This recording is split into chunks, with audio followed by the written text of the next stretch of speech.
Center for Community Partnerships is a community outreach and service arm of the Department of Occupational Therapy within the College of Health and Human Sciences here at CSU. We can broadly categorize our services into 4 life domains. So we support employment, supported education, health, and independent living.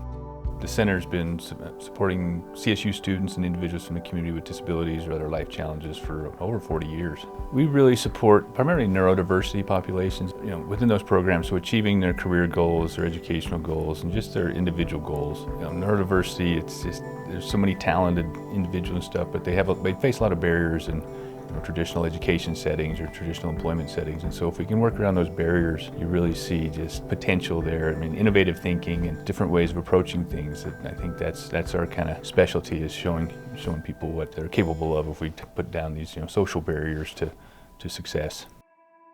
The opportunities I had through Thrive was being able to learn job skills and how to apply them. Thrive has just been really helpful with teaching me the skills I needed and applying them to my life right now. And I'm going to be able to actually use the skills that I learned in a job setting, which I'm really excited for. I know because I have the skills and I have the communications and how to disclose my disability, everything that I have gained from Thrive just is going to help me with my future jobs, including my dream. So how might we define disclosure? Like we might define disclosure as like you're disclosing your disability, which means like you're giving it away, like you're telling people about it.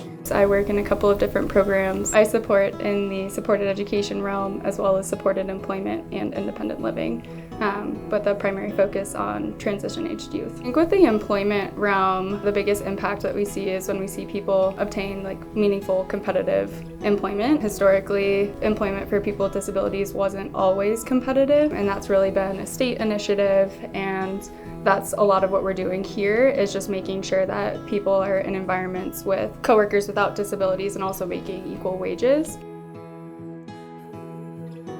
We believe in data-driven, holistic, and behavioral health approaches, really looking at giving people behavioral tools in order to address the 3 pillars of health, and so diet, exercise, and sleep. And we are nationally known and pioneers for our work in cognitive behavioral therapy for insomnia.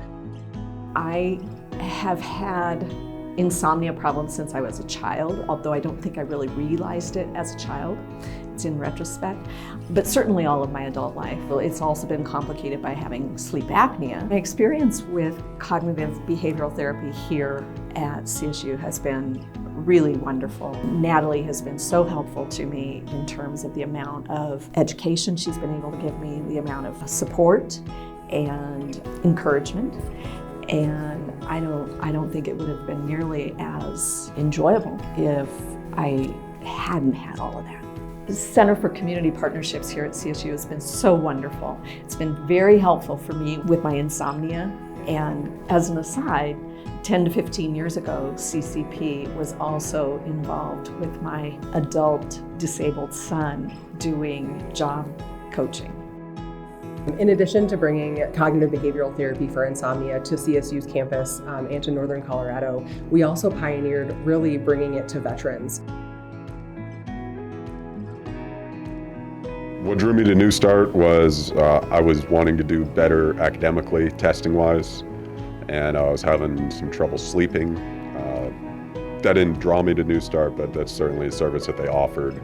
And once I learned about that, I took advantage of it. Without New Start, my academic career at CSU might not still be going, again, because vocational rehab it's not the easiest process to get done. Not exaggerating, it's improved my daily life. So, without New Start, I wouldn't have that improvement, which is important to me.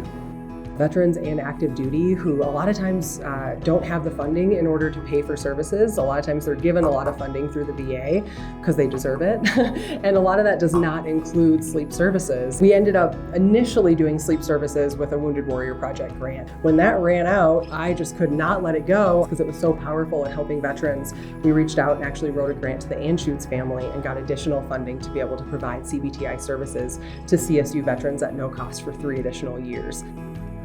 If New Start wasn't here, I'd find it really difficult to believe that I would have been able to graduate. Thanks again for taking the time to watch the video, and clearly we only scratched the surface today. I encourage any of you that are interested to pop on over to Alder and meet the staff, meet some of the participants. We'd love opportunities to tell more about what we're doing, or to discuss opportunities to collaborate or support some of the work and expand what we're doing. Thank you.